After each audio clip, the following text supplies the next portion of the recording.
Hi, my name is Dr. John Thompson. I'm president and CEO of extraktLAB.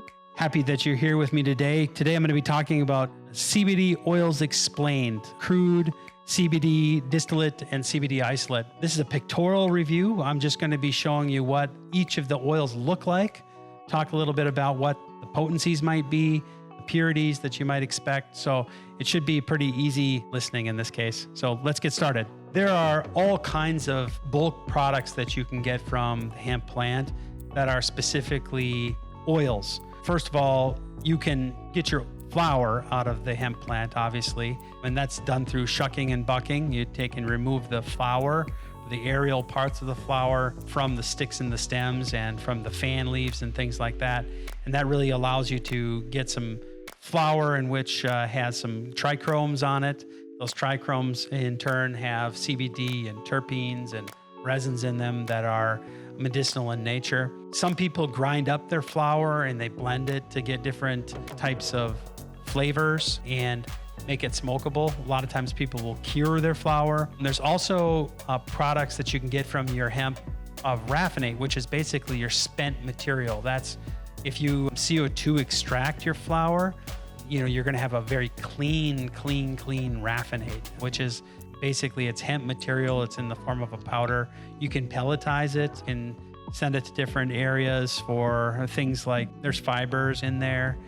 The fibers are not very long, but some people pelletize them for, like horse feed and things like that. So things that you can do with raffinate. Natural terpenes, obviously you can extract all the terpenes or portion of the terpenes from the raw flower, whether you do that when it's alive or when you're doing that when you're drying it or after it's dried. Those natural terpenes are very desirable from the standpoint of both flavor and aroma. And then on the bottom there, you can see CBD crude oil, winterized oil, distillate, isolate, and formulations. Those are all products that you guys can produce that are oils. You take the flower, you extract it, you're going to get a crude oil. That has a lot of waxes in it, okay? And the waxes can be used for different things. Winterized oil is crude oil that all the waxes have been taken out of. And then distillate is an oil that comes from winterized oil, and it's just a very purified form of oil. And then isolate is a powder. And formulations, you can use crude, winterized, distillate, or isolate, a vapor pen juice, or something along those lines. Those are the bulk products that you can get from hemp. Here's a picture of one of our hemp flowers. You can see all of those little white dots all over the leaf. Those are called trichromes. They're little mushroom-looking items on there. They are resinous. That's where all the cannabinoids are. So anything you can do to have a high degree of these trichromes is a good thing. And that's essentially what we're after when we look at trying to extract a hemp plant. This is a photograph of a progression you can see going from the left all the way to the right, starting with flower. So there's flower that's, if you had the microscope and like we showed in the previous slide, you can see those trichromes are on there. Then you grind that, and the grinding really brings it down to like a powder. It's fine granules. Once you have these powder here, you can then decarboxylate that powder. Now, some people don't decarboxylate until like this stage, okay? We typically decarboxylate it right here because we want to get out all the best terpenes before we process it. So that's one thing that is really beneficial to basically decarboxylating prior to extraction. This right here is CO2 extraction crude oil. You can see it's that amber color. And the amber color is basically your chlorophylls and your xanthophylls that are in there, giving it that yellow color. The reason it's opaque is because there's a lot of waxes in there. And typically this stuff is anywhere from 60 to 70% potent. As you move this way, you can see it's getting more and more potent and more purified. This is an example of some ShuckNBuck material, which is basically flower that has been removed from the stems.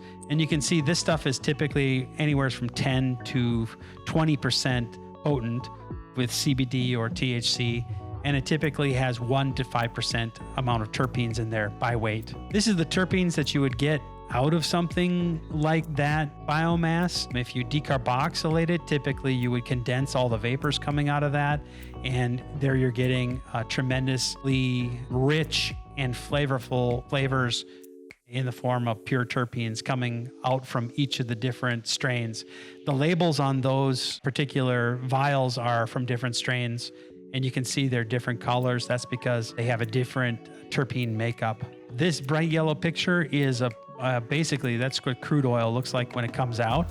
As it comes out, it starts to react with the air immediately, and probably within 10-15 minutes, it's a kind of an amber or even dark amber color. So it comes out nice, bright yellow, and then it starts to react. So those are some of the reactions that take place. If you can close it up right away and put it into a jar and keep it from the air, essentially you can keep it yellow for a very, very long time. So that's something to keep in mind. But that's crude oil, and there it is coming out. You can see sometimes it's really thick, and then sometimes it's kind of runny. And really that depends on your extraction method. Sometimes you can alter your extraction method to go a little bit lower pressure, a little bit lower temperature, and have a more terpene rich mixture coming out. That would be much more soupy, as opposed to higher flow rate, higher temperature, and a higher pressure method. That would go a lot quicker, say 1 hour runtime, and it would come out probably a little less soupy. But you can see this is nice and soupy. It smells wonderful. Obviously, it's very, very terpene rich. That you get the terpenes out even when you do pre-decarboxylation and harvesting of the terpenes. You still get wonderful terpene profile out of your extractor when you do that. This is an example of both distillate and isolate sitting next to each other. So once you have that wonderful crude, you take the waxes out. You do that with a winterization process and basically a drain droid. These are the pieces of equipment that you use, and you can see that it's turning into almost a clear amber or light yellow color on the right-hand side there. So that's called the distillate, and you can pass that through the distillate machine several times or a single time.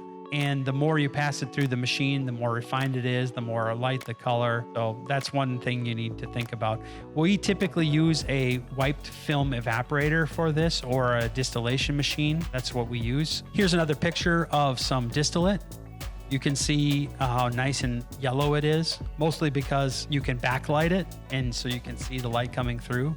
And as long as it's not really thick, it really looks like light yellow like that. So it's very attractive when you start to take pictures of it. The distillate is in the order of maybe 60 to 85% potent CBD. It typically is more clear. It's also much more light in color. Also, it doesn't have any aroma to it, hardly at all. Unlike crude, or unlike winterized oil that have some of the terpenes in it, typically this is such highly processed materials and such highly potent materials that most of it is basically CBD. You can't smell it at all. So what people do is they use this material and they add flavors and aromas to it to give it back the flavor from the plant. Now, some people want to take and get out all of the resins, and that's really called isolate. This is a picture of isolate production, and you can see that we're just grinding up the isolate. Sometimes it comes out in chunks. That is a pure 99% pure powder of just CBD. It doesn't have any of the plant goodness in it. It basically is just the isolated CBD molecule. And you can see that this stuff is a free-flowing powder. It typically has some of the minor cannabinoids sometimes in it. It depends on what you start off with, but you know, it's not uncommon to see isolate with a 98% purity or a 99% purity. This material is used for THC-free formulations because it doesn't have any THC in it. And so if you see a THC-free isolate, or if you see a THC-free tincture or lotion or something like that, it's very likely that they were using isolate. So now the question of how you make these bulk products into formulas that can be sold and packaged as finished goods. Really, the choice of whether you use crude oil or isolate or distillate really depends on what the end properties of your finished product are going to be. Do you want to have a THC free? Do you want to have it more holistic, more plant-like? Do you want to have it flavored like a strawberry flavor versus a natural hemp flavor? This is where you get to shine in your creativity. You can really make all kinds of different combinations with different concentrations, different flavors, so you're really only limited by your own imagination when it comes to formulations. Hey, thanks for watching. We have many resources available for you to get your hemp operation up and running. Calculators, advanced extraction guides, distillation guides, CBD Jam Sessions. We have just lots of content. Links to which are in the description below, as well as the cards up above. I'd like to hear from you. What was your favorite part of the video? If you would let me know in the comments below, I'd be really appreciative of it. Also, don't forget to subscribe to our channel for more content like this. This has been Dr. John with extraktLAB. Thank you and have a great day.